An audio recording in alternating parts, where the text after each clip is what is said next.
حب من أول حياته وهم همي اللي كتر خيرها داب خيرها في دمي السلام عليكم. hooyo kasta waxay jeceshahay in ilmaheeda ay noqdaan kuwa ugu sareeya dunida magac muuqaal iyo maal ahaanba waxayna wax kasta ka hormarsiisaa farxadda carruurteeda iyo qanaacadooda. sidoo kale walaalayaal, hooyo macaan iyada oo jiifka u baahan waxay u kacdaa si ay u quudin lahayd ubadkeeda.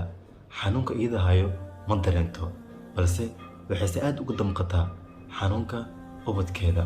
sidoo kale qaarkeen iyagoo intaasi in ka badan oo wanaag ay u samaysay ay caasi ku noqdaan abaalkeedii iyo xaqi ay ku lahayd aanan eegin oo ay laad ku dhuftaan iyagoo kibir iyo isla weyni isbidayo. haddaba walaalayaal, qofkii u nool waalidkiisa ogow in aad haysato fursad aad u qaali ah. hana iska dayicin fursaddaasi. ogowna khayr kasta in lagu gaaro ducada waalidka. misna waxaad ogaataa jannada in ay ku hoos jirto hooyadaada macaan lagahooda.